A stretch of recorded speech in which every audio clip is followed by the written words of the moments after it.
I think that the stream channel. Let's see. Um,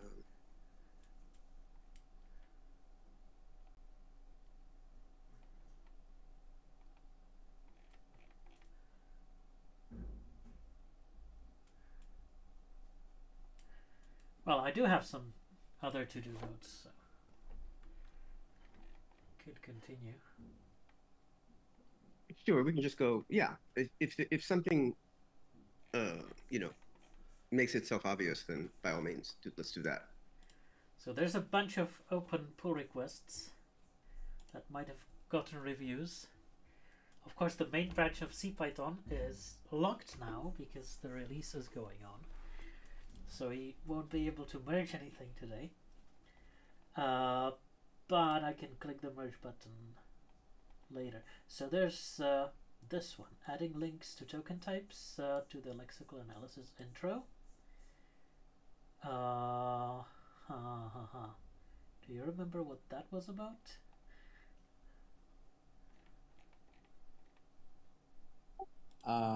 Let me see.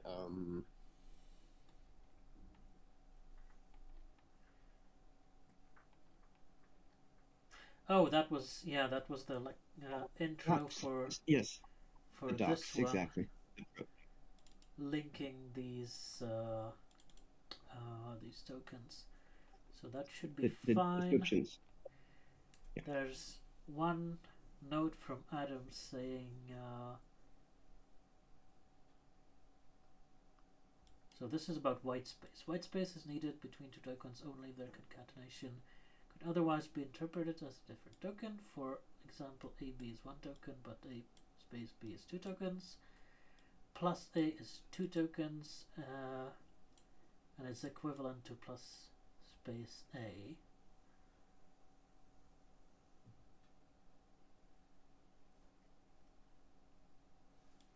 Shall we say? Say that, however, plus A and plus space A both tokenize to the same output, Oh. as Oh. plus Okay. A is not a valid token.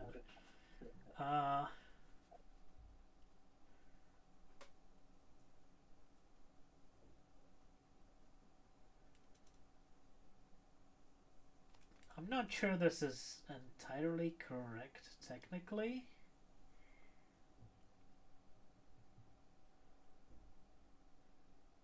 But I guess it says the same thing as equivalent.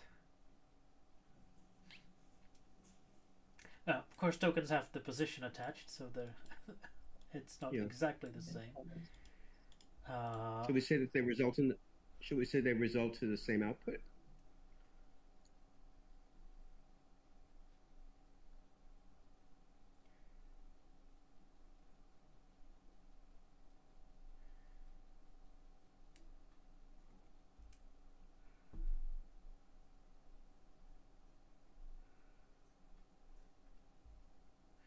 I would say both I mean, tokenize to yeah. to.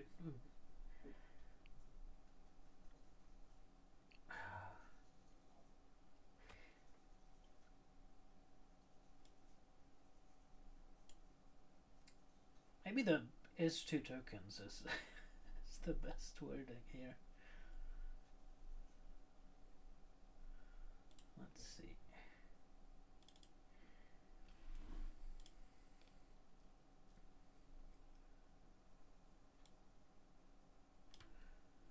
If this was, for example, however, plus A and plus space A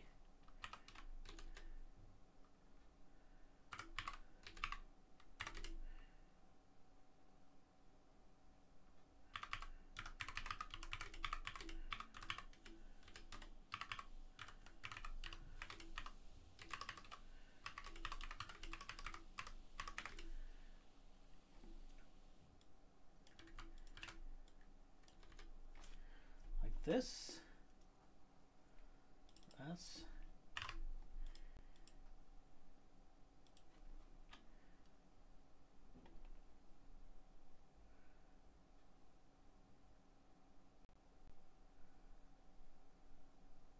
tokenize 2. Is that a phrase you can use?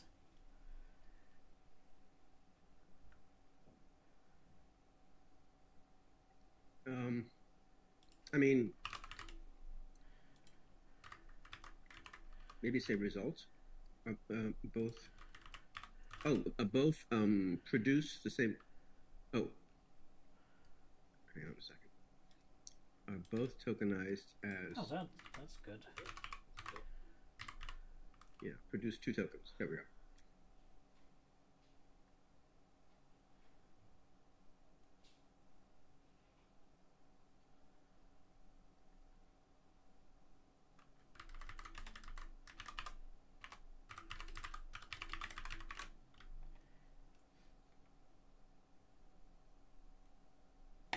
Okay.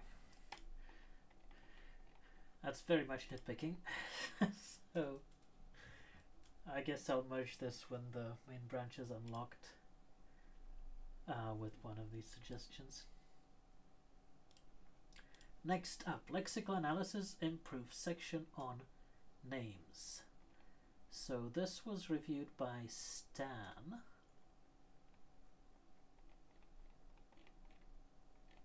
And I think I just went away when this right after I replied a bit. So Yeah, I think this was the last one. See, this is about identifiers and keywords. Yeah, I think there was some distinction between names and keywords.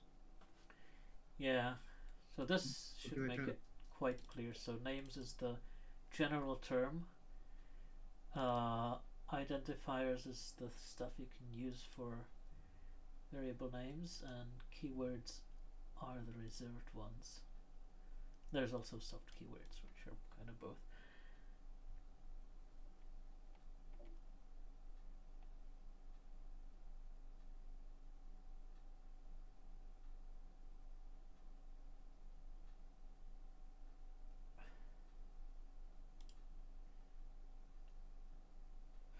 So let's add this one. Stan says it would be better. So this is about A through Z and small a to Z, which is then repeated here, which I think is fine in docs, because something like ASCII characters as listed above would be, as long as spelling it out.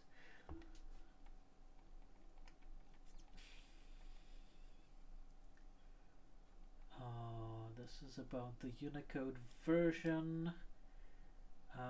Python 3.14 is at Unicode 16.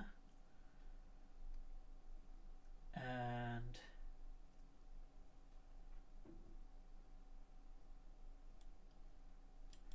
should we make this an inline link? Does it actually show us an inline link? I think I'm on main right now. Do we have a preview for this pull request? Yeah, there should be a preview link up at the top, no? Yep. There we go. So language reference, lexical.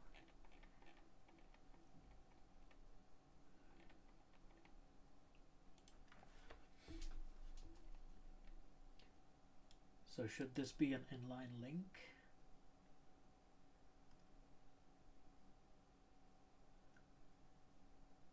Something like the derived core properties txt file of the Unicode standard.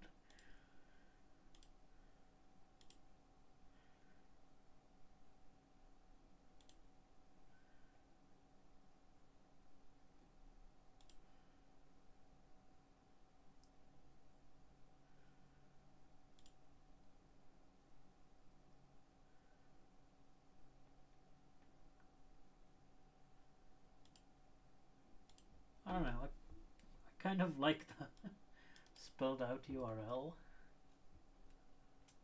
What's your opinion?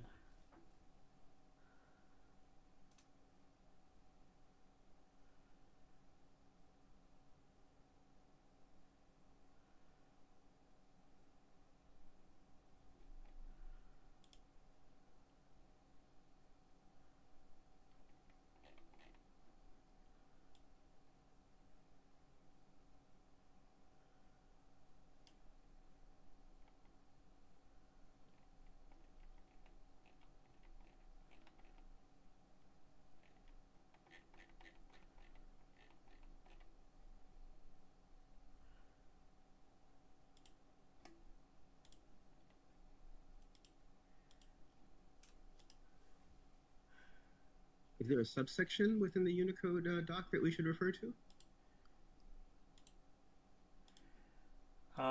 So this is a Like, Unicode data file. oh, I see. Okay. Pretty much. Derived core properties. Okay. Derived core properties at text. Okay, cool. Sure.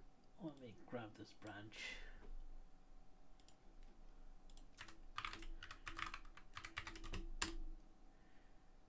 And I should commit this suggestion.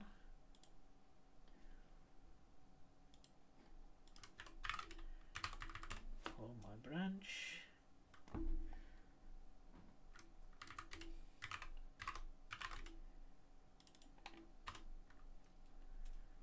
And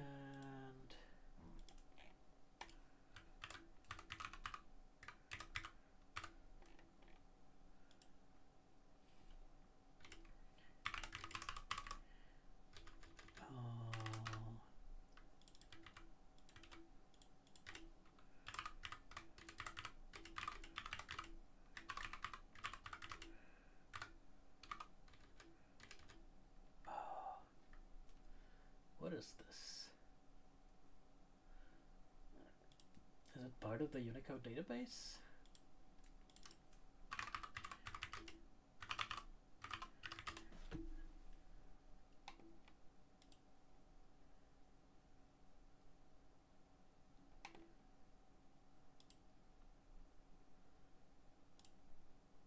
Yeah, I think that's UCD must be Unicode database. Unicode character database. I see. That's what UCD is. Okay. yeah.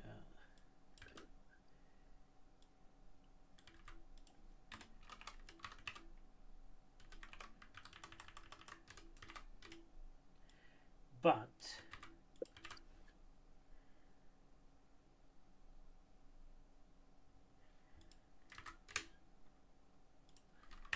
now we should say what version of Unicode we're using somewhere else, since the 16 is a bit hidden. Does this say what Unicode version we're using?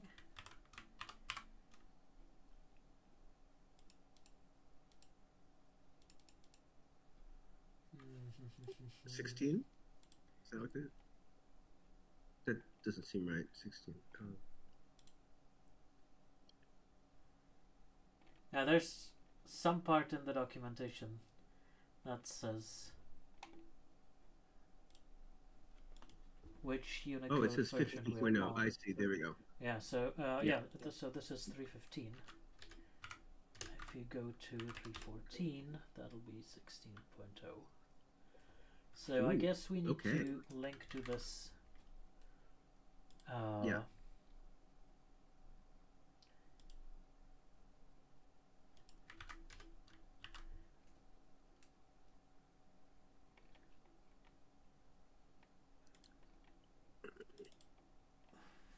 Should we just link somewhere. to the? Yo, here it is. Unicode categories use the version of the Unicode character database as included in the Unicode data module. Okay. Right. So there's prop list, txt, and derived core properties.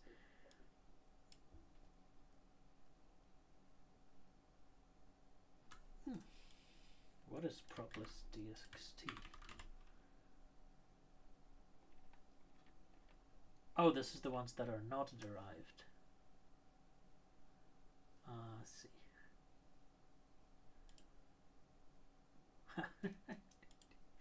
Unicode is so complex. It certainly is.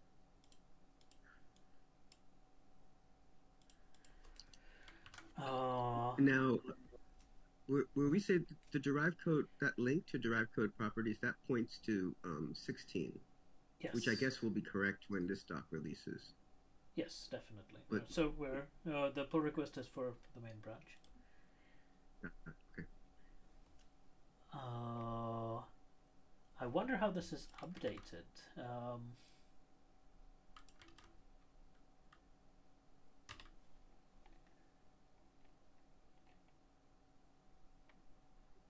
Well, it seems to be getting it from the module. Oh, here it is.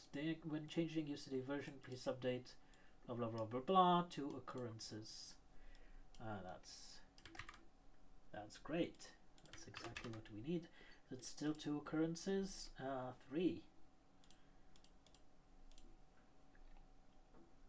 It's now 3 occurrences.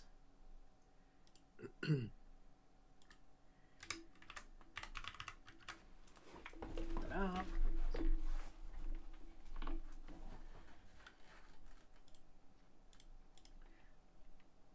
I guess it was 3 occurrences before as well, because the version was separate from the link, but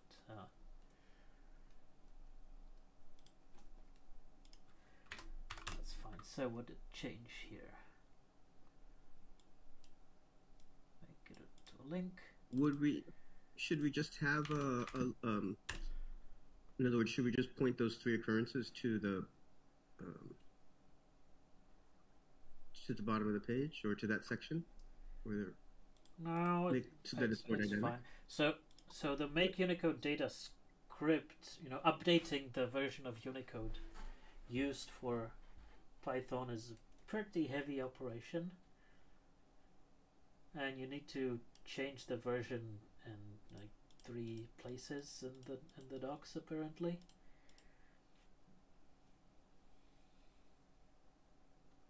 I think we're fine.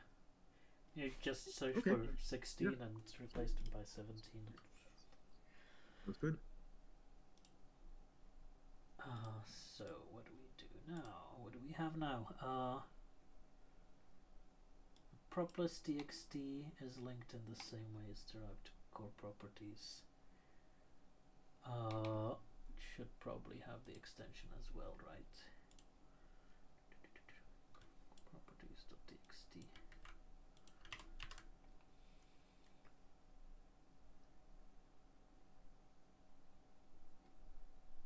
I think I'm missing some words. Can be found at.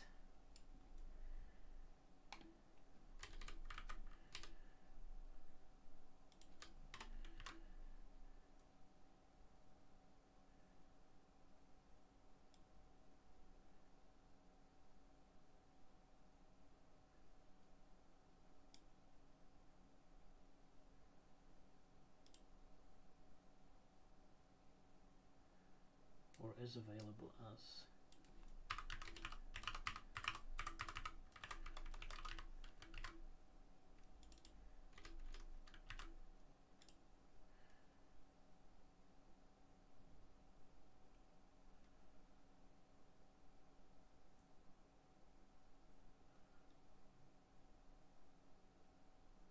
No. Non-normative listing.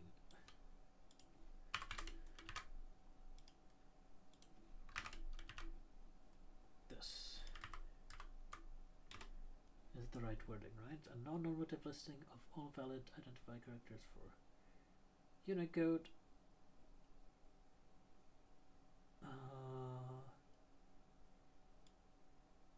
Oh, this used to say for Unicode 16, which we don't have anymore.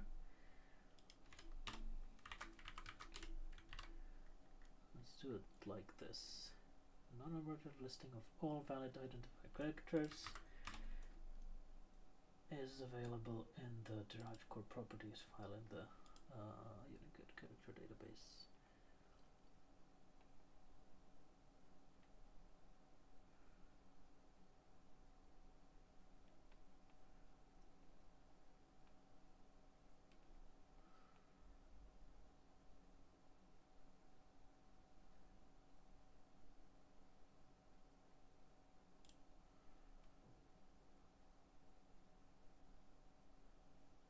Except Python adds the underscore, right?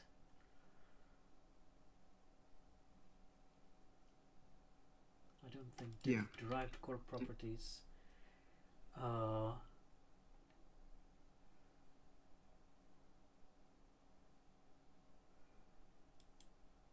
so this is how it works. In Unicode, other ID start is listed in proplist.txt. which is a normative file that's like part of the Unicode database.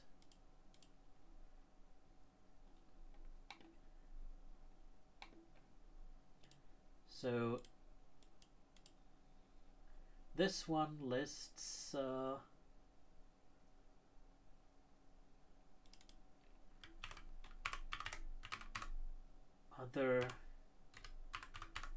other ID start and other ID continue, which are mostly weird exceptions. Like there's middle dot, there's lots of middle dots, joiners, and so on. And then there's also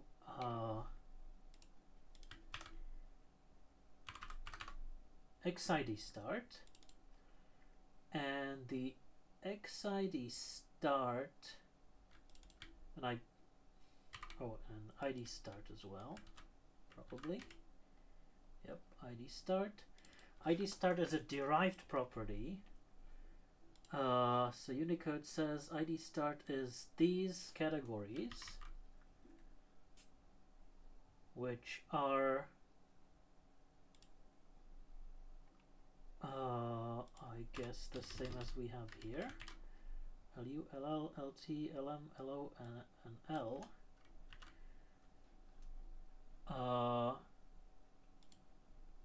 Plus the exceptions. And I see there's pattern syntax and pattern white space. Oh dear, I think that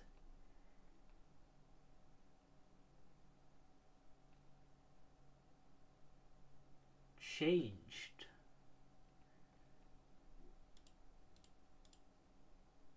That might have changed in a recent Unicode version.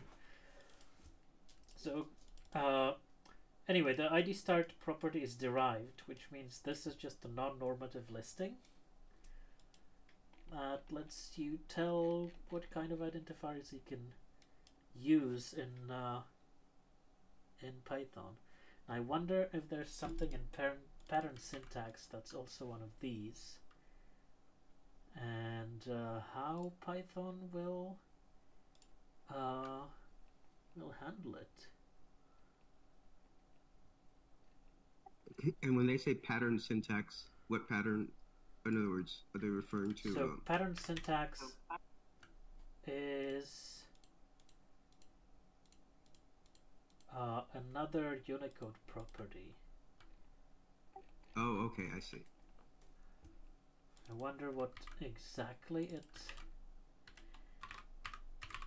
means.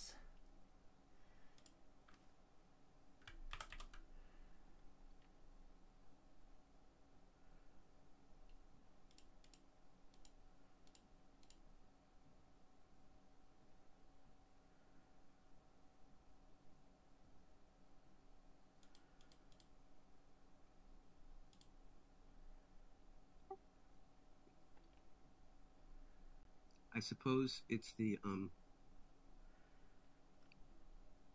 set of characters that represent patterns.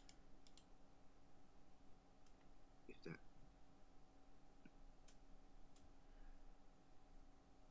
Yeah, we need to say something about these.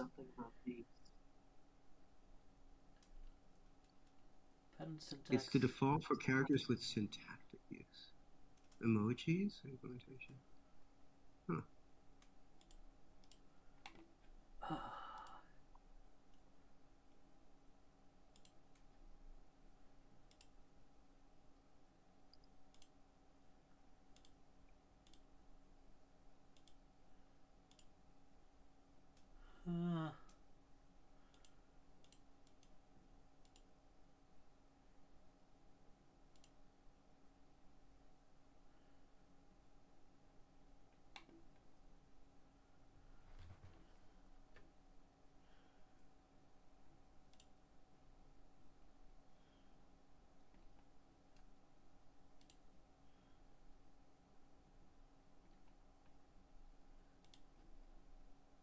What does this mean?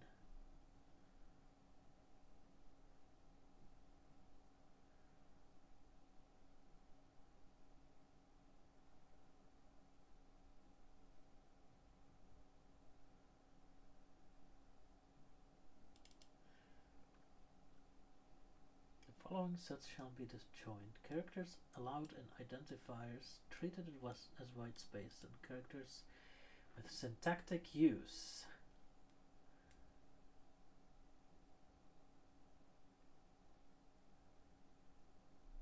So pattern syntax characters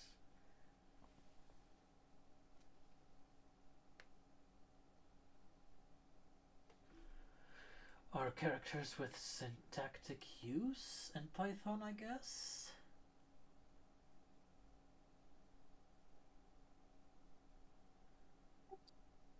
Is it syntactic use in Python or syntactic use in Unicode, I think? So this is a Unicode specification saying how identifiers and syntax should work. Right. Oh, I see. I see. And I'm not sure if Python actually specifies conformance to this. I don't think anybody went through this document, or at least the current version of the document, and verified that Python is actually in conformance. Because it usually says, to meet this requirement, an implementation needs to do that, and this says you shall choose either blah blah blah, and then it says you need to declare that you use a profile. So I think what Python does is it should do the right thing, but it definitely doesn't officially declare that it uses a profile. So it's technically not conformant to the specification. And I'm just looking over, what the pattern syntax is, and it's like, so the ASCII stuff in here, looks like that's all like symbols, so syntactic use. But I think the indentation could be tabs or spaces, right? So that would be a syntactic use. No? So that would be white space. I guess indentation is also syntactic in Python, but it's mostly white space. And pattern syntax doesn't have white space in it right now. And Python only uses ASCII for syntactic use, so all of the other ones are not valid in Python code, unless you put them in a comment or a string, of course.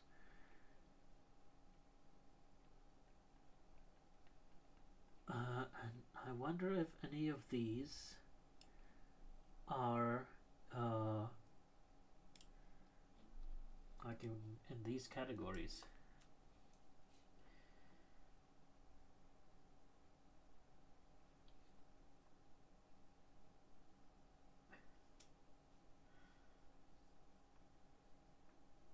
Is that new line?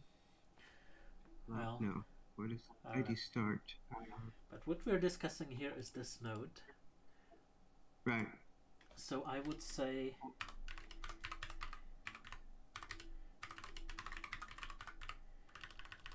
as defined by Unicode, and keep with the tradition that we're not claiming conformance to the actual standard. Oh, I see. Okay. It would be interesting to go through the standards and verify and make all the necessary claims, but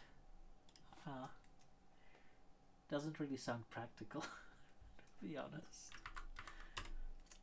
No, that might be a good exercise for a student who wants to work on a semester project or something like that.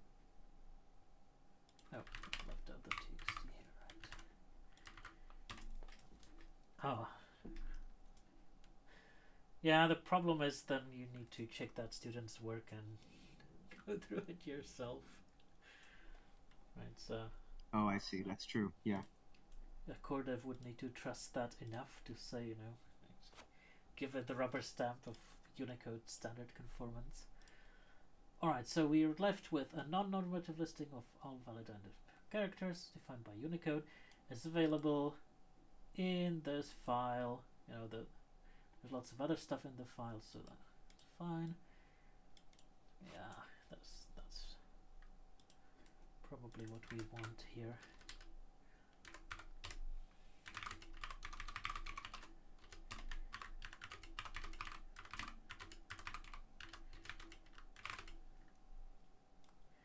The other problem is I think the standard also changes over time.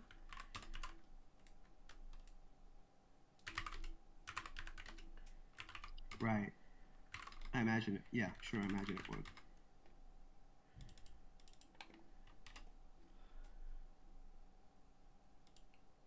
Which is not that much of a problem because they do keep a changelog.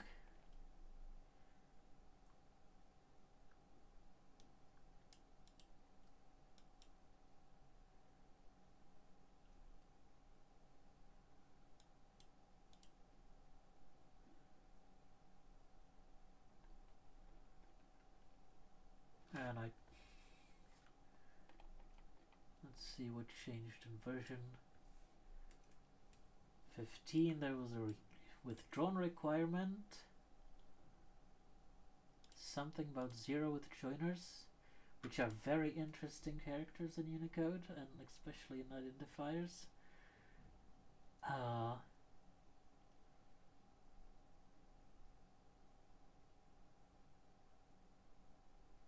Yeah, and version 15 did something with the pattern white space and stuff.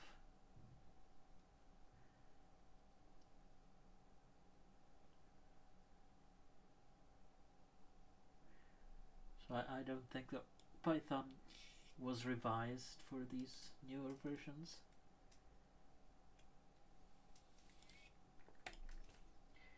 Anyway, I think we're getting too deep into this.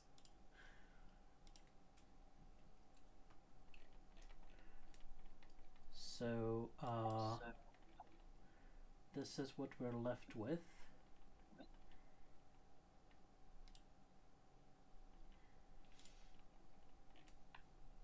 And of course, when the branch is unlocked, I think I'll just go and merge it.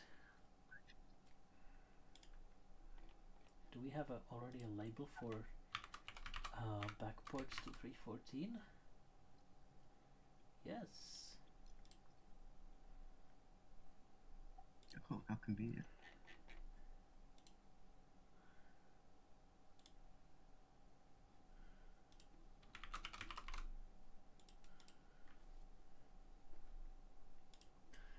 I wouldn't go lower than that.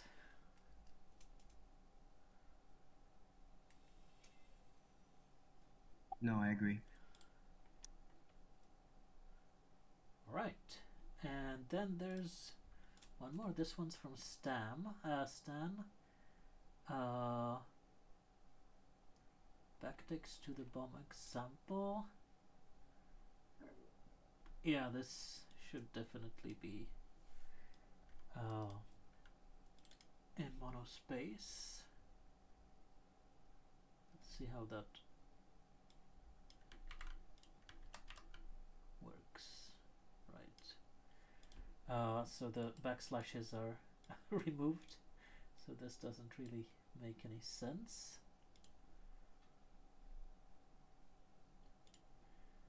Oh, okay. I guess we put them in twice then, right? To escape them? Yeah, we just mark it up as code. Let's see here. Preview for this one.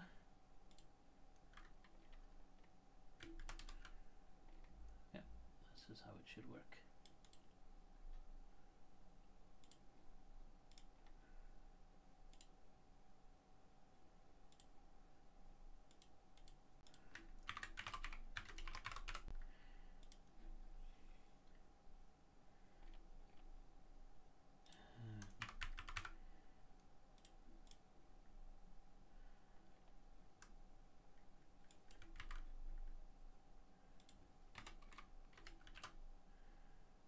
put it in my to-do to merge these whenever 3.14 is released.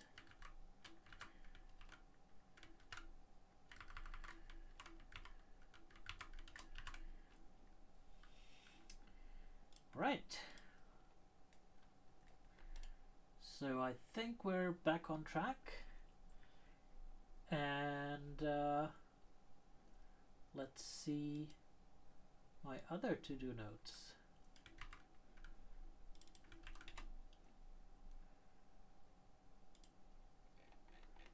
There's this to-do note, which is, this one is merged, so nothing to do here. I seem to have a branch called token glossary, and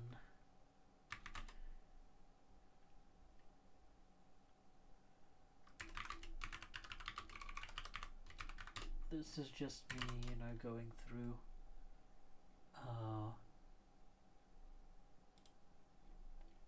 old to-do stuff, old to-do entries. I think we already have token in the glossary, don't we? This was already merged. Yeah, I thought so.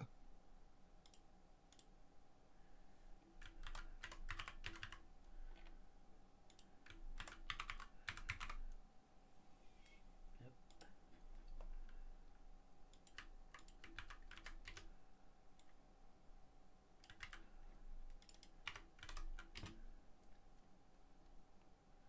And there's this one that's already merged. That's part of the big issue. Perfect. And then there's this one, which is also already merged. Great.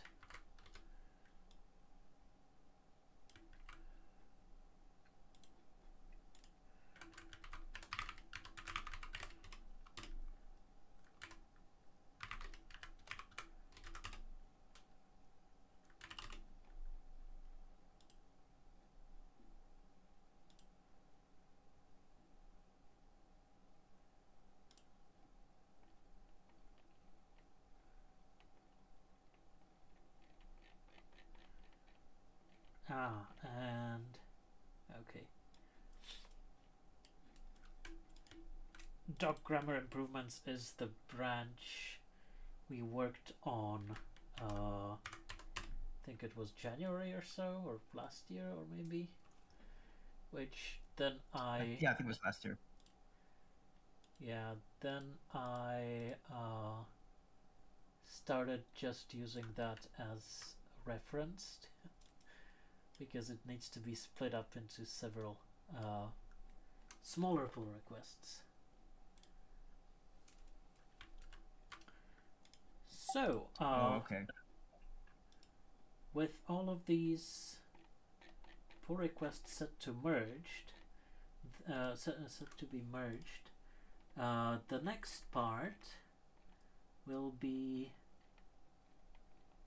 the part after the names, which happens to be literals, and that starts with string and byte literals. And interestingly, that contains f strings, and now in 3.14 it also contains t strings. And I wonder if the documentation for t strings is already in place. It's not.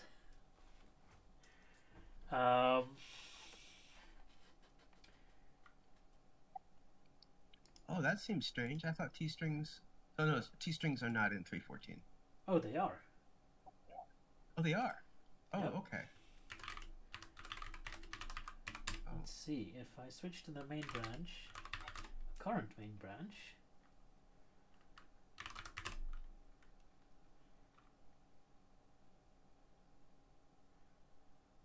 I think they got in.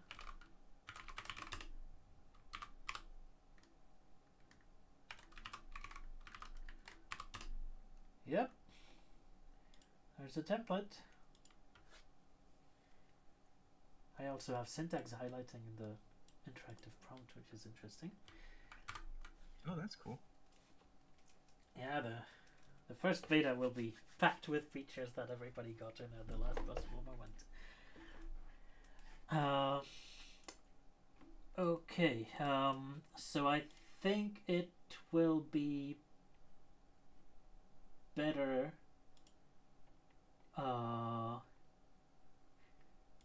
Well, we can do two things. We can either skip the part about string and bytes literals, wait for the t-string section to be merged, and then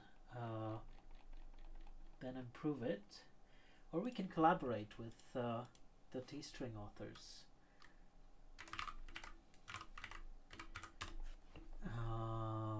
Let's see. I think that's Brett Cannon.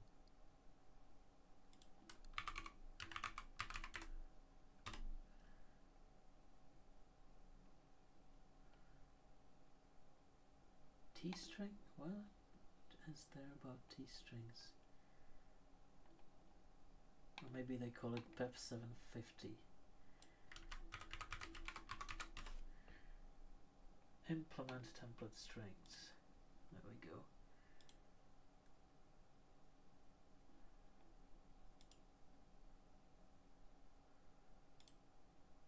So this is the implementation.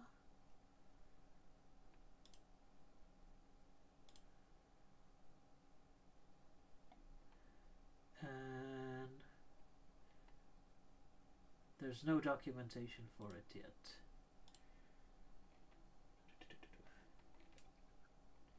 I see. There's a what's new entry and so on. There's a bunch of bugs for t-strings. And we search PRs to make sure there's no PR for the doc.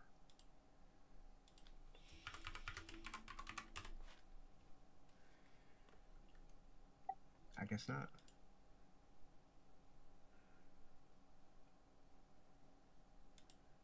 Nope.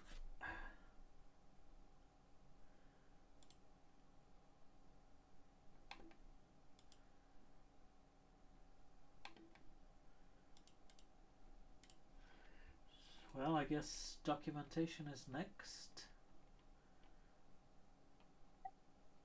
Yeah, probably. I'm a little bit surprised because it's kind of a big new feature. Well, yes, but it got in. Well, when did it get in? Oh, 2 weeks ago, I think. Very recently.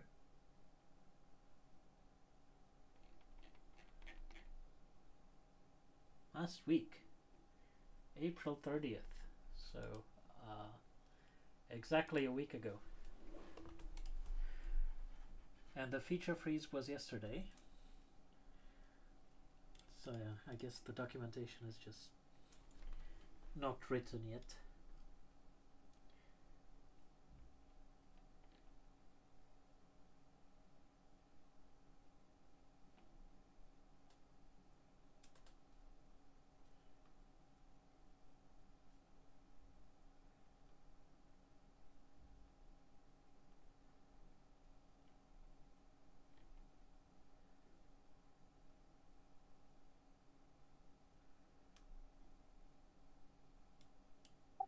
Would one use the PEP as a document? I mean, it would seem to me that the documents would be easy to write even before the code was built. I mean, I know how life is, but still. Yeah, well, it's better to write PEPs where you can just copy paste it to the documentation. That would be great.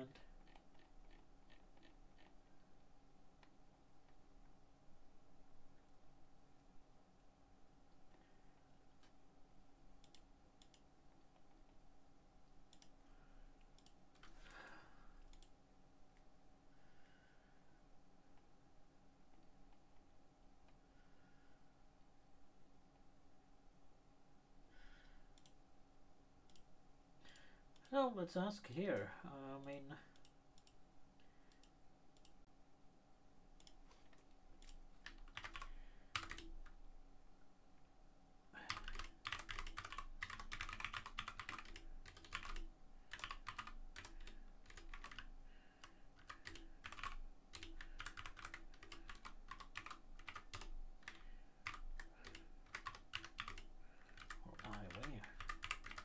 we just got to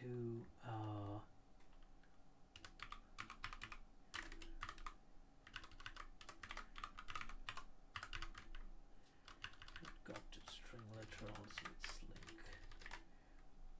that.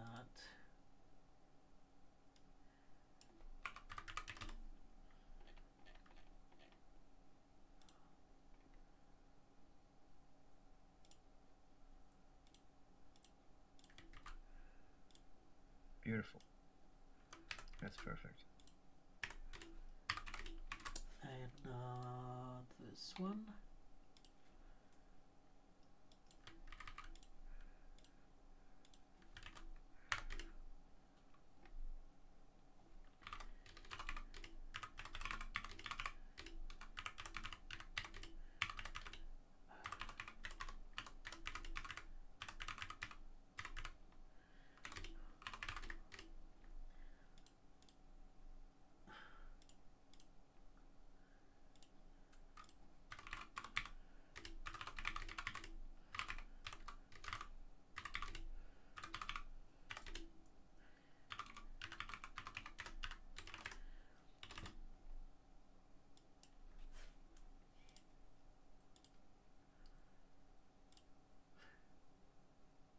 I guess the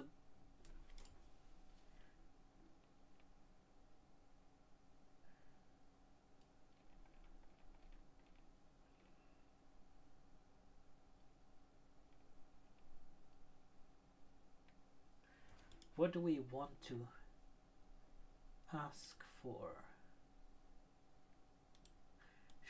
Should there be a special section for T strings like there is for F strings? Probably, because I think they're processed by a different part. In other words, it seems like they access different pieces of infrastructure and they do different things. Right. So people can't really infer very much from the F string description.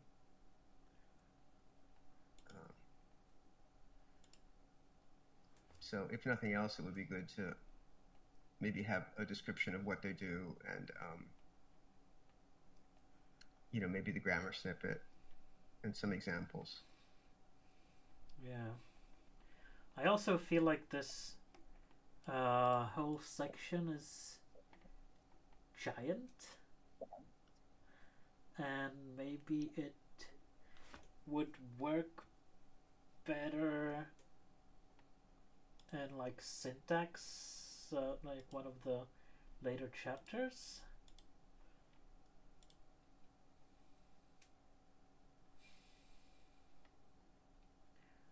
Do you mean in the structure of that section, or? Yeah.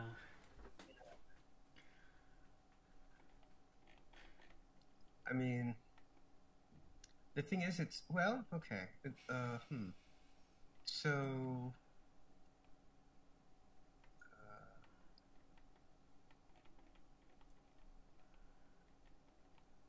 literals, string and bytes literals.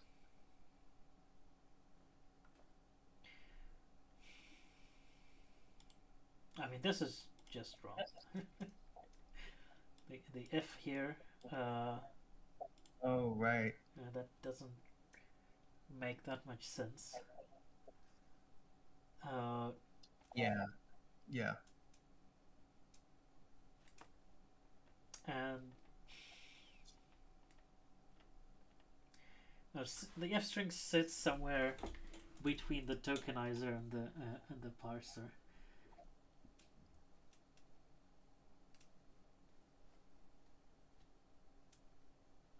This F expression references rules from the syntax, right? Yeah, you're right.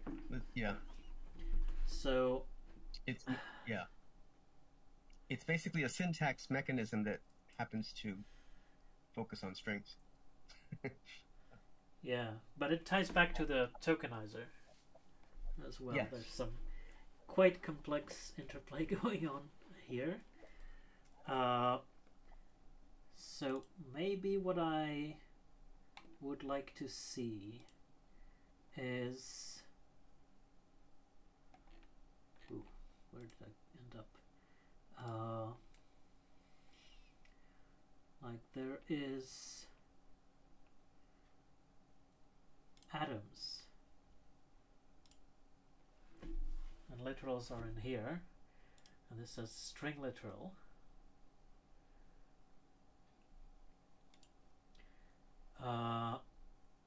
Maybe it would be better to put f strings under here.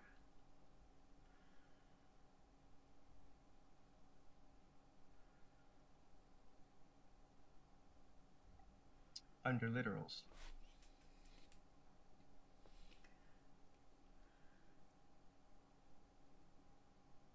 Yeah.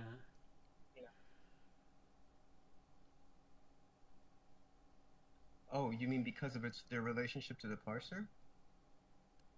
Because f strings are kind of like the opposite of literals, right? Yeah. I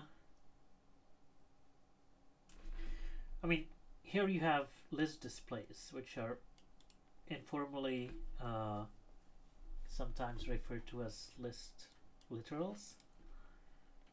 Of course, they're not literals because they're can be comprehensions and stuff like that.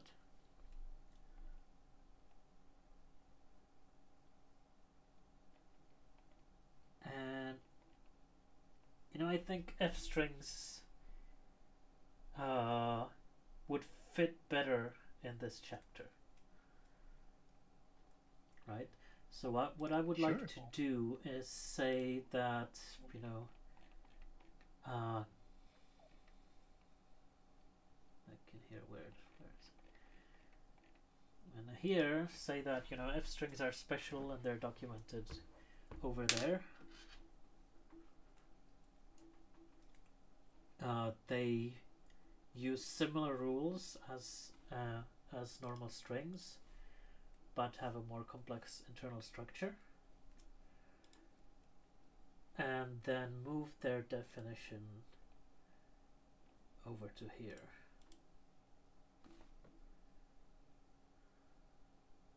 Oh, right. So not necessarily underneath literals, but maybe Yeah.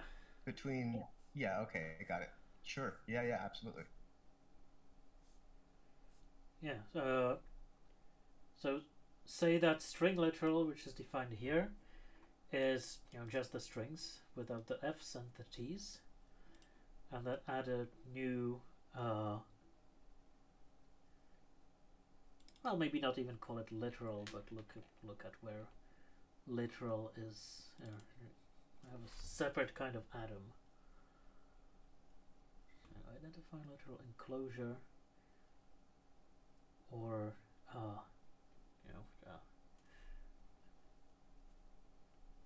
is there a general term for f strings and t strings?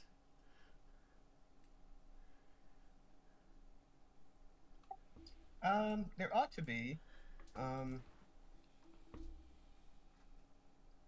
think it's probably like string expressions or.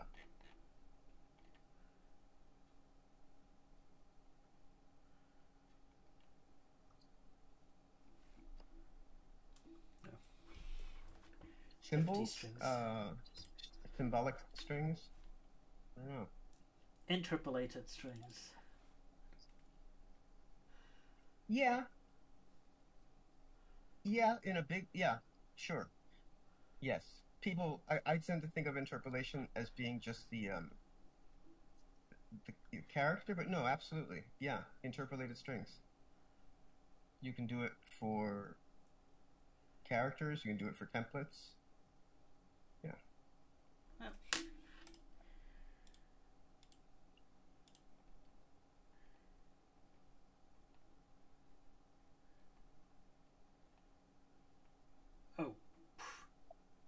2 minutes ago, somebody.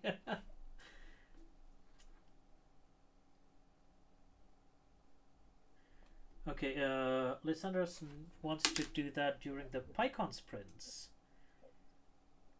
Oh, okay. Unfortunately, I won't be there. I I expect to be there. I wonder if you want to. So You want yeah, to help that feel free to effort, no yeah, I'm happy to help. or Are they going well, to be there? is who? This Lycee Nicolau or Yep, apparently okay, sure. be there. Yeah, feel free to mention me. Um, All right. So by the way, I talked to Wukash today, and he'll be heading the CPython sprints at PyCon, and wanted to make them more cool. beginner friendly. Oh, So nice. I suggested Okay. that he get in touch with you and set up a CPython documentation sprint in the same room, so that people who want Oh, to that's great. get in Sure. their first pull request can work on pros. Yeah, I can think of a few people who would be interested, actually. That would be great. He's a bit worried that if you tell people to work on docs to get a pull request into CPython, they'll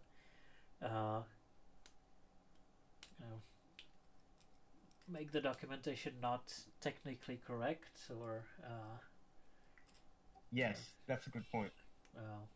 so That's he had some a valid some concern. reservations. But I think if you are in the same room and talk to each Yes, other, that of course. would be great. Yeah. No, I think you're right. There's always a risk of the what do they call it? The drive-by PR. Right. Yeah.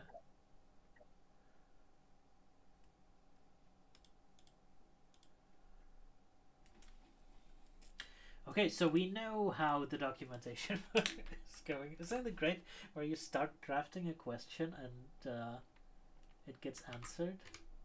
Okay. Yeah, that is pretty cool. So I guess the plan would be to tell Liz to not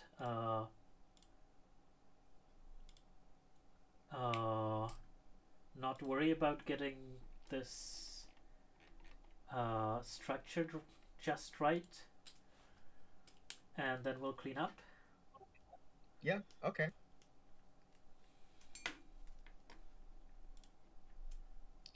But that basically that would be where we would basically shoehorn the T string section and the F string section.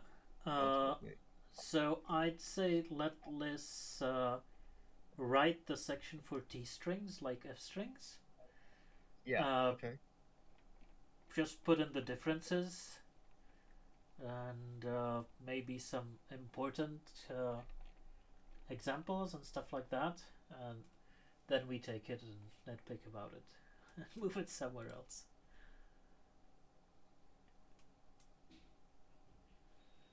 And meanwhile, before PyCon sprints, I guess there's one more stream before that. We just go to numeric literals and leave the strings for after the sprints.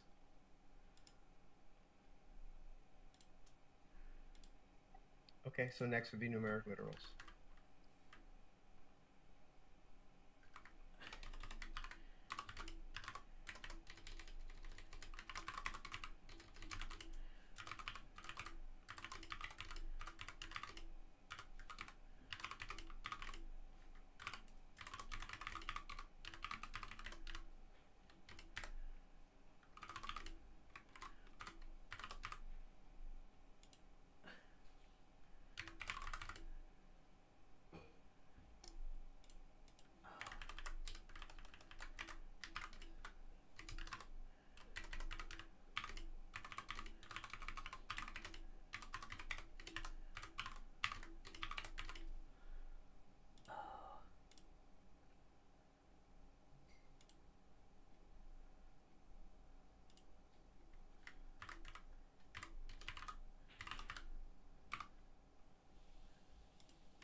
specifications.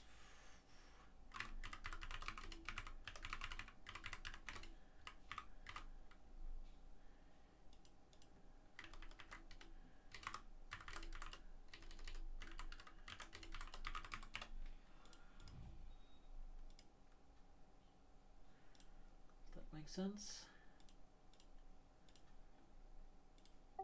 I put your name here. That's great. Sure.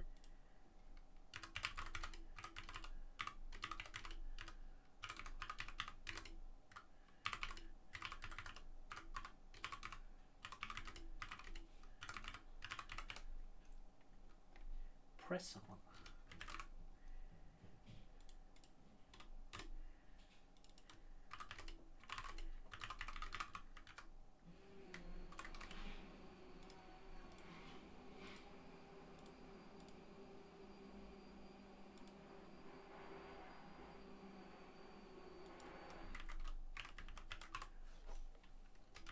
Right, let's do that.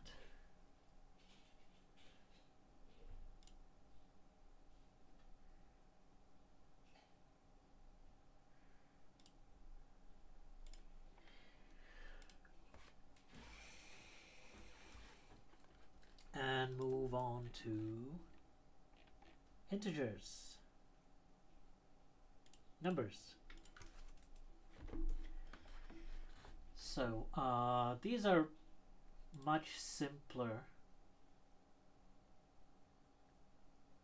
than strings actually. So there are three types of numeric literal integers: floating point numbers and imaginary numbers. There are no complex literals. Well, complex numbers can be formed by adding a real number and an imaginary number. Right. So, note that numeric literals do not include a sign. Phrase like -1 is actually an expression composed of blah blah blah, which is very interesting when you then get to expressions. Or, well, where's the match statement? Get to match statement, and it has all these special cases for minus number.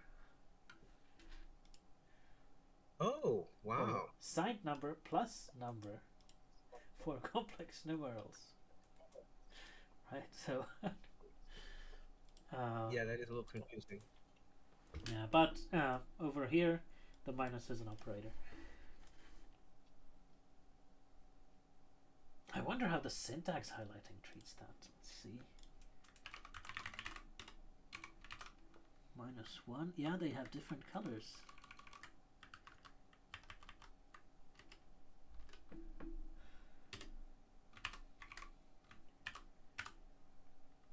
Yeah, their syntax highlighted properly. I don't know if you can see that in the in the recording. Where the minus and the plus are operators. Oh, yes, they do show up differently. Yeah.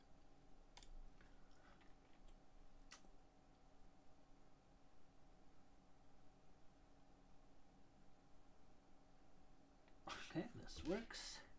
Integer literals are described by the following lexical definitions. Blah blah blah blah blah. So again, here I would like to put the formal syntax below, similarly to what we did for the names.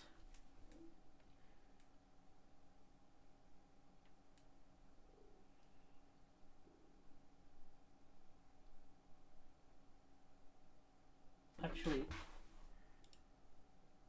oh yeah, there's the pull request. Sorry.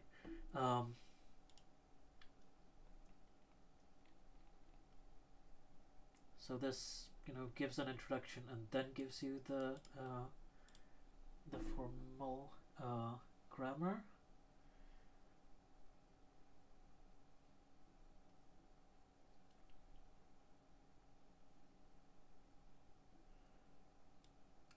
Underscores are ignored. One underscore can occur between digits and after base specifiers. Does this say what base specifiers are? No.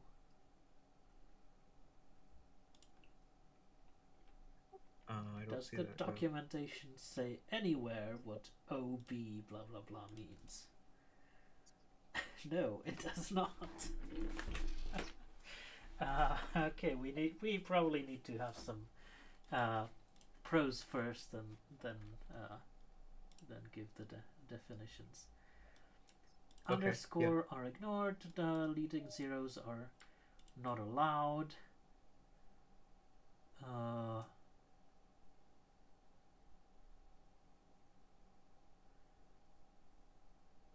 Whoa.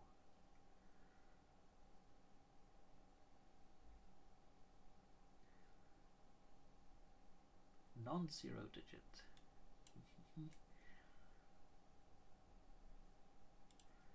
Bin digit 0 or 1. Oct digit is 0 to 7. Hex digit is A to F.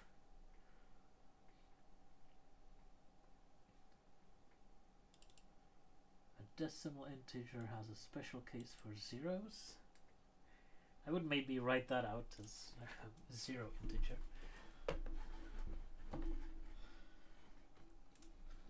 And then this integer, is it referenced? Yes, especially since there's a non-zero digit. Yeah.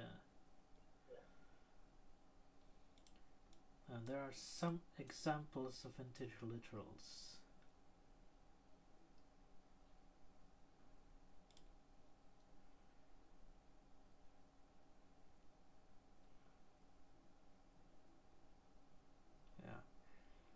Yeah, so I would give this the same treatment as the names. So, start with the simple stuff, continue with more advanced stuff, giving examples along the way, and then summarize with the formal grammar. I want to search if this integer is referenced anywhere in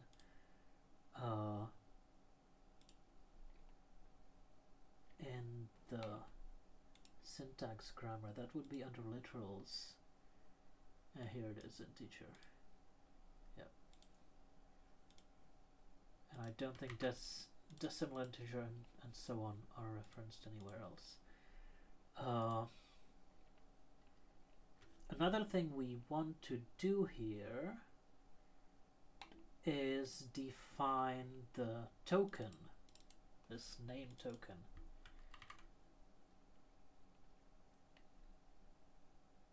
So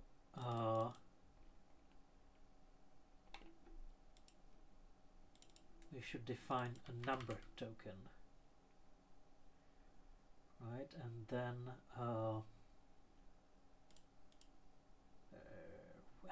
lost in my links.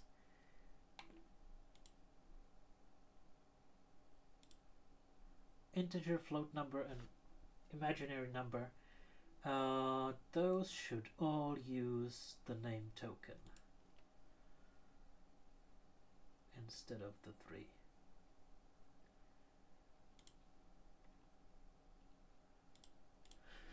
Alright, so that's the plan. Let me switch to a new branch from main. New branch.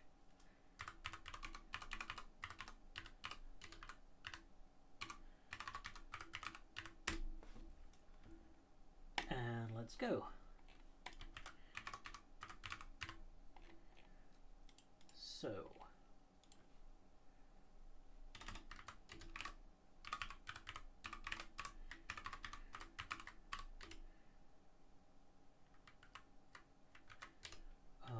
let me refresh my memory on how the names work. Name tokens. So name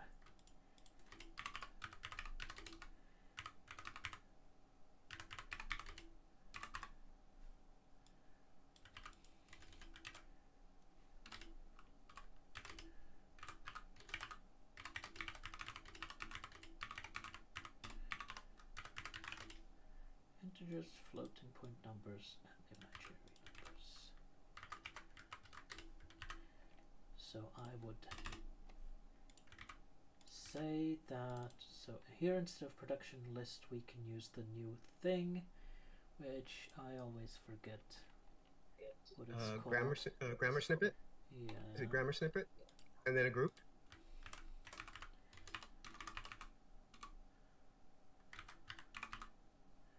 Yeah, something like that.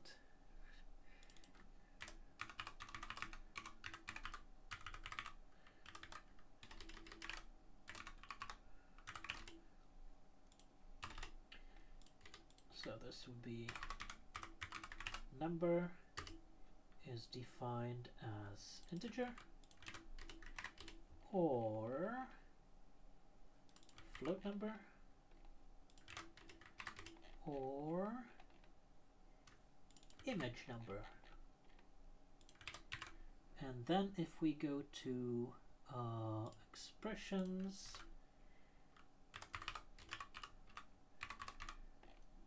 these three can be replaced by number, right? Yeah, that's great.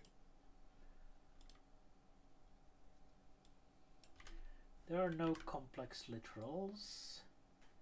Complex number can be formed by adding a real number and an imaginary number. Note that numeric literals do not include a sign. A phrase like this is actually yeah. So this one is simpler in the sense that, you know, everybody knows what -1 is. So I would put it first and then go. Similarly, there are no complex literals.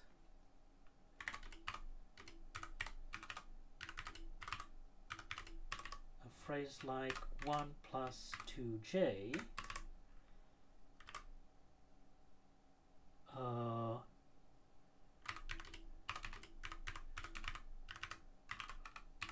is an expression,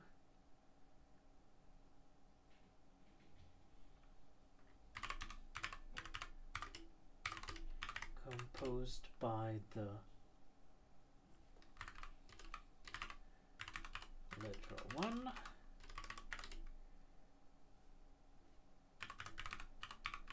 the operator plus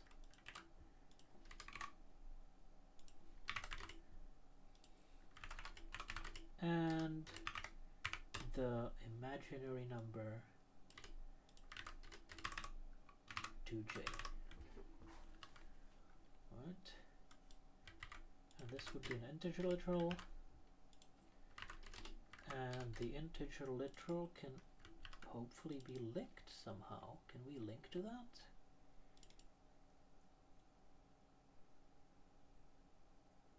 From prose? Do we ever do that somewhere?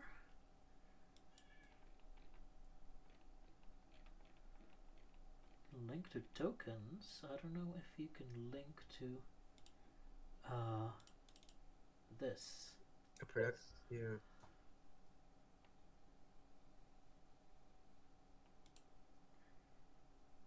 Oh, but that's in production list. Maybe maybe the grammar is different. Grammar snippet. No, it results in the same kind of thing for structured text. Keywords.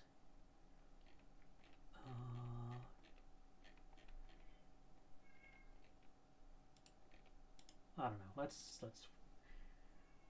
I mean, it's the next section, so maybe we can link to this. Yeah, that would make sense. But maybe not. Everybody knows what integer is, right? Sure. Maybe not imaginary, but yeah.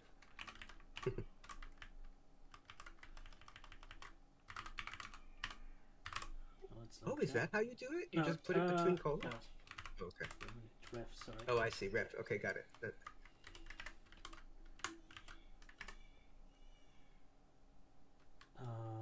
And integer literal then as well.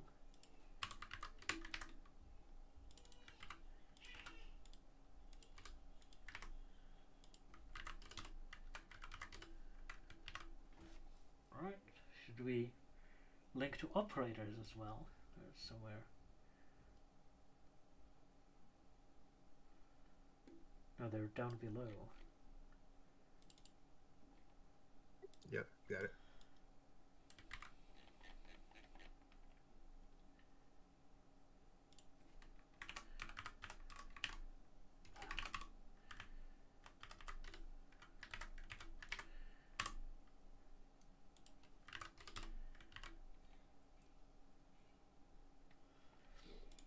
Alright, integer literals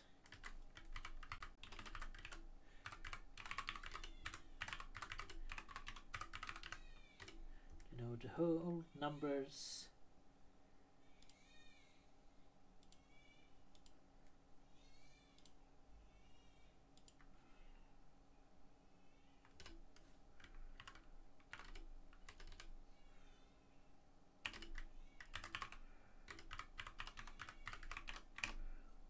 example, let's see, 2, I don't know, 7, 3.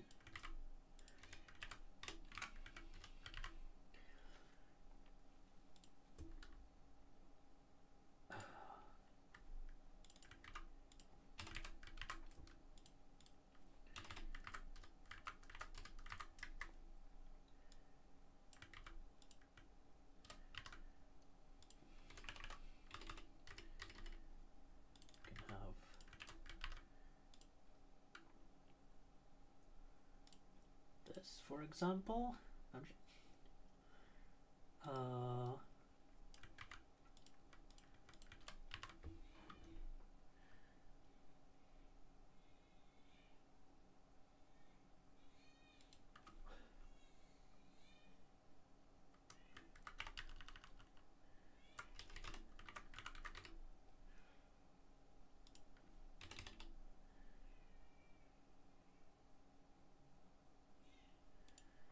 so I would reword this as underscores can be used to group digits for enhanced readability.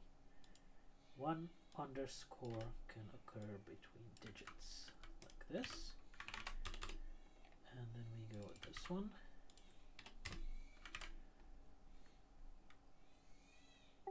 Nice. And we should probably say that underscores. Oh, do you want to add the other one too for for the base identifiers? I would first explain the base and then. Oh, you have that. Oh, okay, got it. I see. Go with the underscore. But what this implies, but doesn't say, is that underscore cannot be used at the beginning.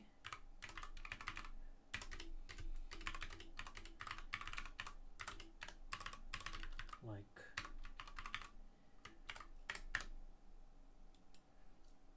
can they not? Let's see. Let me check that.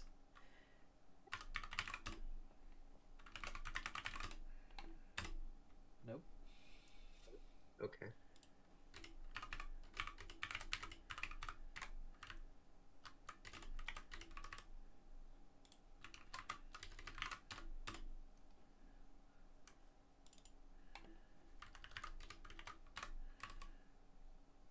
Let's I probably want to say that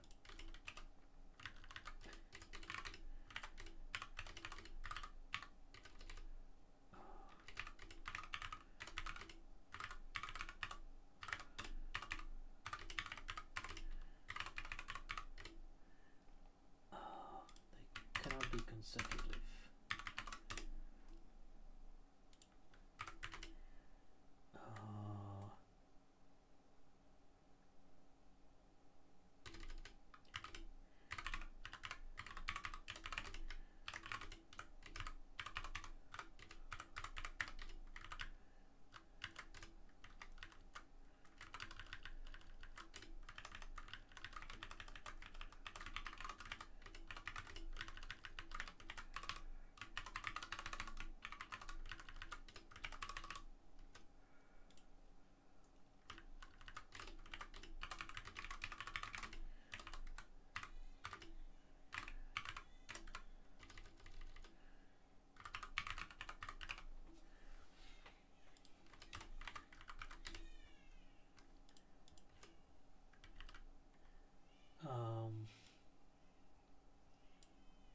what's a better wording for this.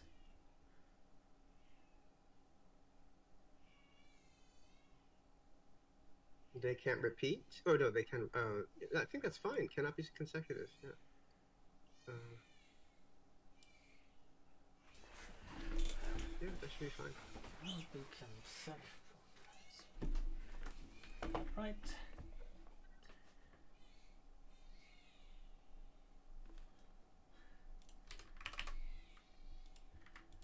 Yeah, because the example is perfect. The example shows before, after, and repeated. Or doubled. Let's do this. Bam. Oh, nice. Ooh, that's... Wow, that's almost like haiku. That's perfect. Right. Let's go on then.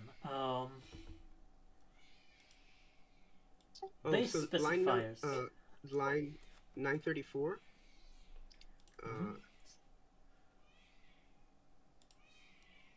Right, yes.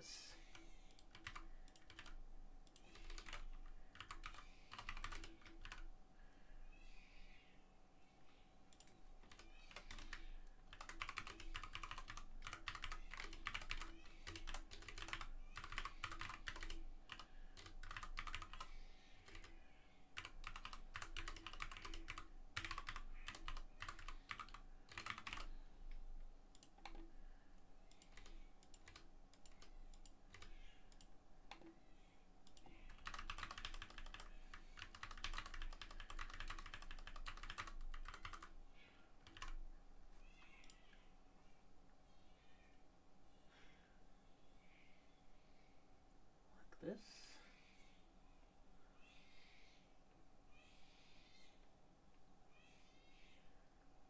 Yeah. Maybe not. Let's not give people ideas. Okay. On line 937, I think is...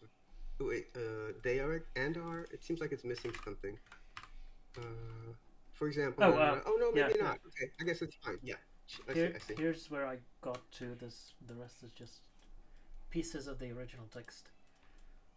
So I think that Indian people use some other digit grouping. It would be nice to give that an example.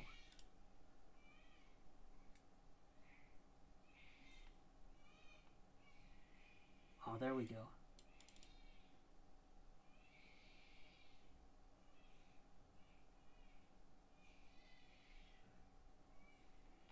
How does this work?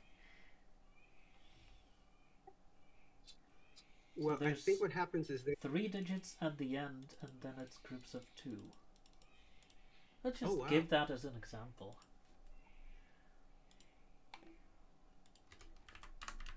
Just, the non-Indian people can see, that's just a weird formatting. And yes. Indian people will be happy to see it, hopefully. I think the Japanese. Yeah, because they also have a structure for 10,000.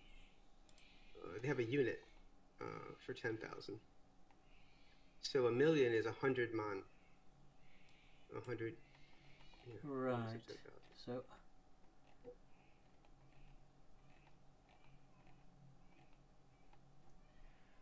And then they have another one too, which is I think it's oku.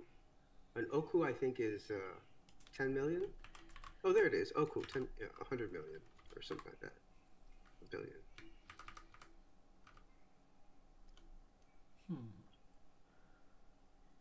Oh wow, they've got so many more. I never had to deal with such big numbers. Wow. So they use groups of 4 digits? No, well, I guess traditionally they don't use digits, right?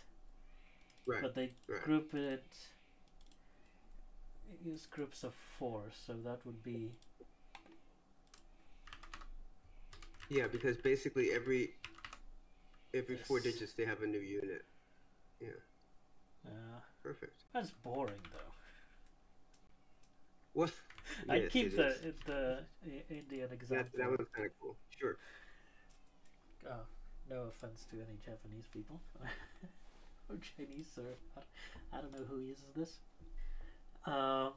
Right. So next up is the bases. Uh,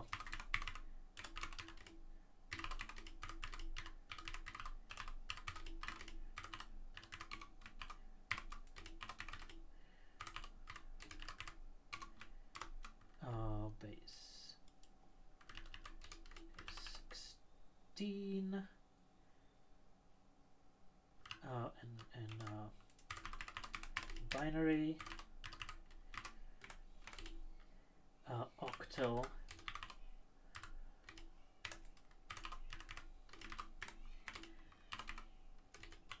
or hexadecimal.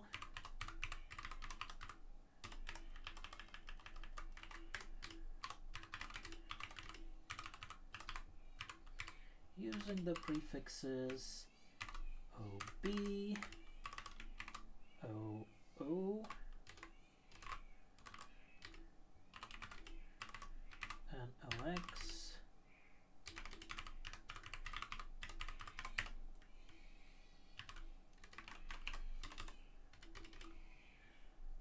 So here are the examples.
Would that work?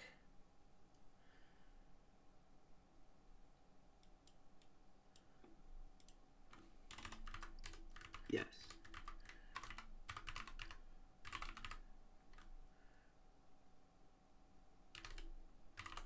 Yep. Yep.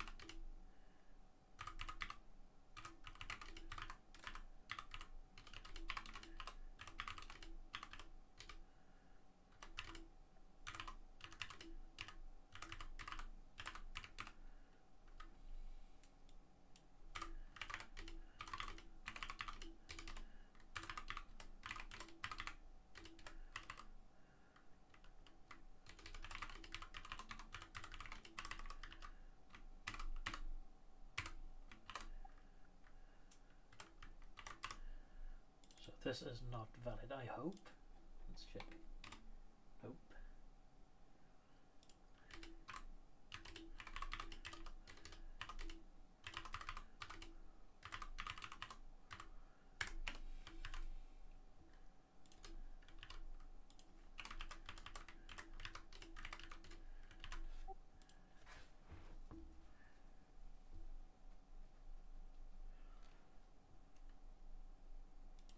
Let's move the example here.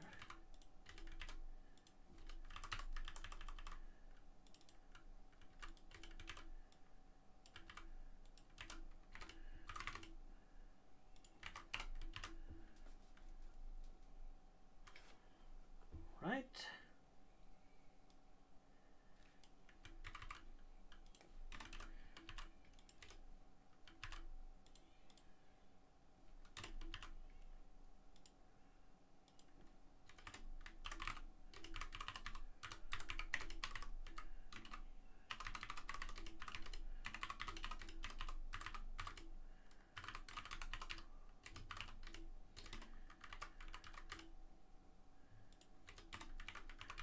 might be time to lift this limitation. Yeah, I was just thinking that it seems like an odd thing to hang on to since 2.7 is. I mean, yeah.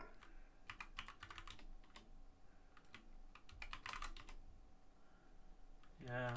On the other hand, some programmers might be used to it. Like if I fire up JavaScript and do 0, 1, 2, 3. Ah, that's 83, Yeah. of course. Now, copying, pasting from a different language and getting a different value. I see. Oh, okay. It's probably better to raise an error. Would be really cool to have like a restructured text syntax for invalid inline example. Oh, you mean like a doc test or something? Like Yeah. So if you go to Pep8, we now have these green and red and yellow. Like, so, oh, that is cool. Oh, I see. Wrong. So you see what is right and what is wrong. It's just a different type of admonition. Yeah, I think it's just a different type of admonition, right? Okay. Yeah. Probably it's a different class, I guess. Oh, but you would want to have it like in line, like colon wrong colon or something like that. Yeah, something like that.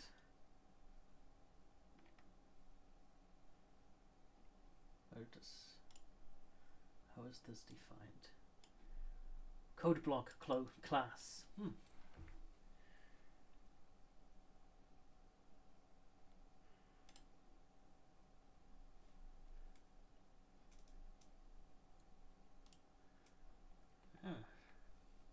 Right, so when you render this, marking this up as bad example, well, might make it a bit more readable. So I guess the syntax would be something like colon class colon and then a backtick. That would probably be something like bad code or something. Oh, I see. Okay. Probably don't want to implement it right now, but well, we do have 5 minutes left, so we'll wrap up soon. So this is about underscores that mentioned. It's mentioned.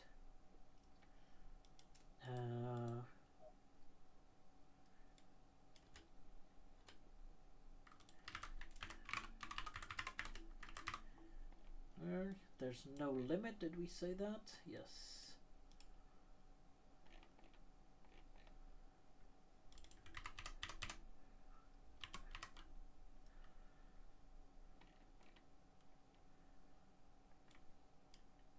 Underscore. Leading zeros are not fine. Examples, I think we covered those all. So we're good. It doesn't bin oct. Let's add in 0 integer. And let's convert this to grammar snippet.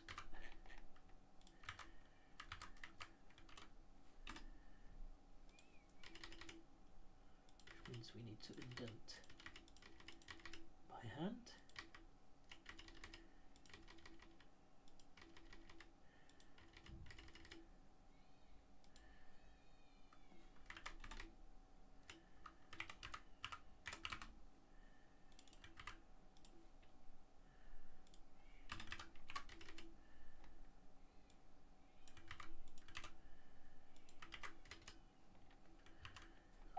Is there a reason why we call that group instead of class? Like in code block they have class. Python grammar. Do we call it group even? In grammar snippet in grammar snippet I think we call it group.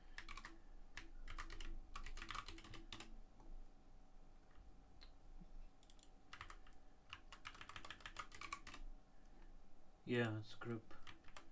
Uh, No, don't I worry don't about know. it. I just wondered. If it's, no, that's okay. If it's not obvious, I wasn't sure if there was a convention there that I didn't know about.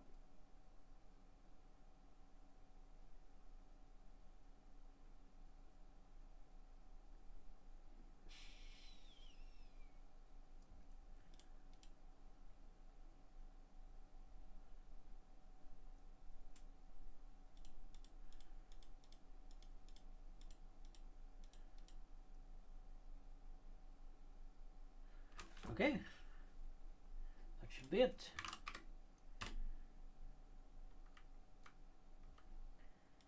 I think my font is too big. And this terminal.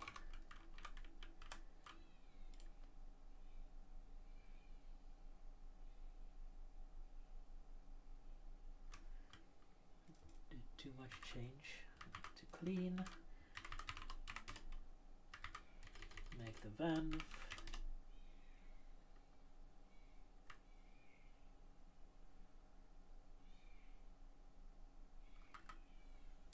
Make HTML. So then we have floating point literals, but we're kind of out of time, so I'll leave this for next week. That's still before PyCon US, right? No, that's the first day of PyCon US. Oh wow. Okay. Which is like the tutorials and Oh, that's right. That's right. stuff. Yes. Yes. Yes. So, are you planning to join? I don't know. I might be there the very first day. I haven't signed up for any of the tutorials. So I might not be there. But I suppose I could. I might not be doing anything else now that I think about it. Okay. Well, if you're here, Yeah. Yes, of course. we'll be here. If not, Well, even if I'm there, I'm happy to show up. I'll just dial in from there. sounds good. All right. Brilliant. Well, So have a great week. let's see.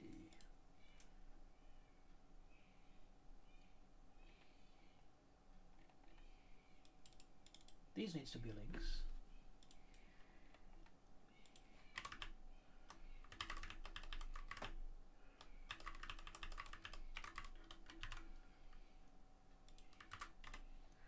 Oh.